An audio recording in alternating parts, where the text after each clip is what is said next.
Not every star made Sally Field smile. Some made her life hell.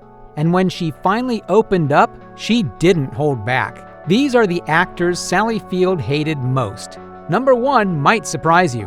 When Sally Field signed on for Backroads in 1981, she expected a challenge, but nothing prepared her for Tommy Lee Jones. From the first day on set, he was distant, sharp, and emotionally unavailable. Field, already struggling to prove herself in dramatic roles, found herself shut out completely. Jones barely spoke to her between takes. When he did, it was clipped and condescending.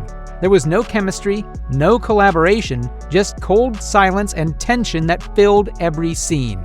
Years later, Sally didn't sugarcoat the experience. She called it awful. And in a rare moment of blunt honesty, she said plainly, "I just hated him." No caveats, no careful phrasing, just raw hate. It wasn't about one argument or a specific moment either. It was the sustained emotional chill of working with someone who made her feel small. And even decades later, the wound hadn't faded. This wasn't just a bad pairing. It was one of the only times in her career Sally Field admitted she truly hated her co-star. But hatred runs deeper when the pain comes from someone you once loved. Next up, we have Burt Reynolds. Their chemistry on screen was electric. Smokey and the Bandit made them America's favorite couple.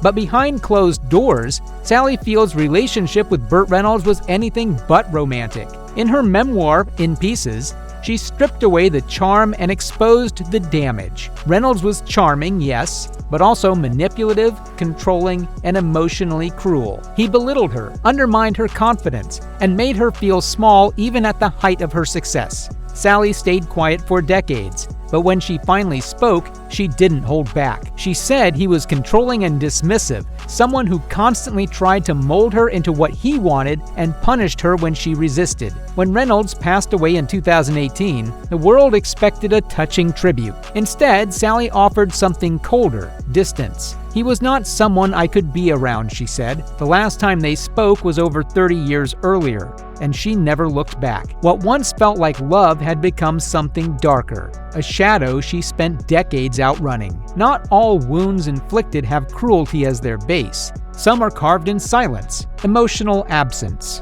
When Sally Field was cast as Mary Todd Lincoln in Lincoln 2012, it was one of the most meaningful roles of her late career. She had fought hard to convince Steven Spielberg she could do it, but once on set, she faced a different challenge: Daniel Day-Lewis's relentless method of acting. Day-Lewis is known for disappearing into his characters. During filming, he wouldn't speak to Sally as himself, but only as Abraham Lincoln. At first, she respected the process, but as the shoot wore on, the emotional toll became unbearable. She was desperate to build a connection, warmth, something human, but instead she got cold formality. No eye contact, no laughter, no warmth. "It was one of the loneliest shoots I've ever done," she later admitted. And it wasn't because he was cruel. It was because he wasn't there, not as a peer, not as a person. For an actor like Sally Field, who thrives on emotional exchange, the silence was deafening. The pain didn't come from being insulted,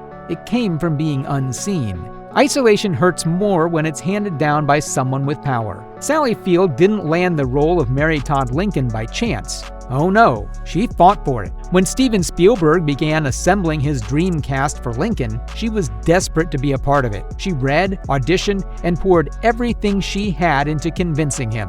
But Spielberg doubted her. He thought she was too old, too soft, maybe too irrelevant. Field knew what it meant to be underestimated, but hearing it from one of the most powerful directors in Hollywood, that cut deeper. Even after Daniel Day-Lewis gave her his support, Spielberg hesitated. It wasn't until he saw her chemistry on screen that he finally said yes. She got the part, but the sting didn't fade. This wasn't just about casting, it was about dignity, about being told once again that she had to prove herself, even after decades in the business. For Field, that role should have felt like a triumph, but instead it left a mark, not because she failed, but because Spielberg almost didn't let her try. Not every feud explodes. Some just fade, leaving nothing but silence and distance. James Garner was supposed to be the safe one, the kind one.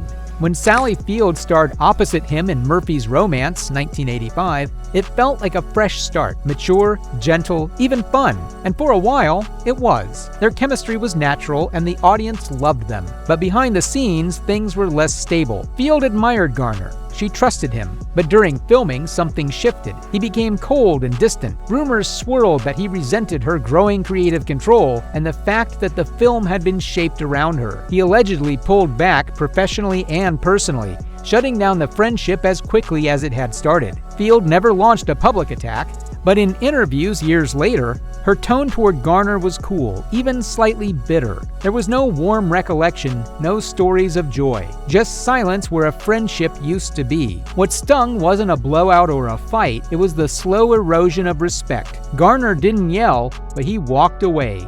And that distance to Sally said everything.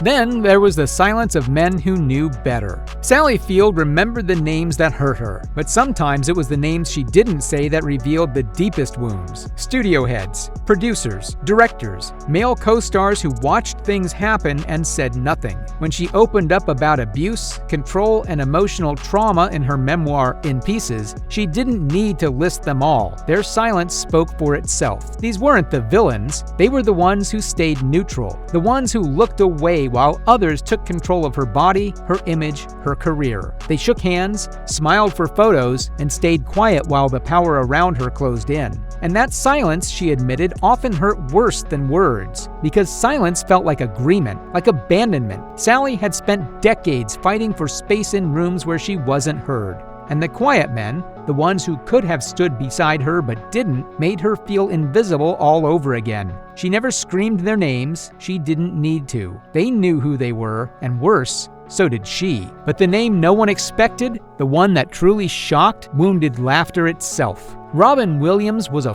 force. Fast, funny, overwhelming. In Mrs. Doubtfire, 1993, his wild energy turned the film into a global hit. But for Sally Field, the experience was far more complicated. She played the emotional anchor of the story, the mother, the adult, the balance to Robin's chaos. But somewhere in the madness, she vanished. Williams's improvisational brilliance dominated the set. Scenes were rewritten on the fly, jokes flew faster than direction could land, and Field found herself sidelined in her own film. She was praised for her performance, but rarely remembered for it. Years later, she admitted the truth. "I felt like an afterthought." That line said everything. She wasn't angry, just quietly bitter. Not because Robin meant harm, but because no one noticed she was slipping into the background. It's the rare resentment that hides behind a smile. The kind born not from cruelty, but from being overshadowed and never invited to step forward again. With Robin, there were no fights, but Sally Field never forgot how small she felt next to his spotlight. Which of these names shocked you the most? And let us know if you think she was right to speak out.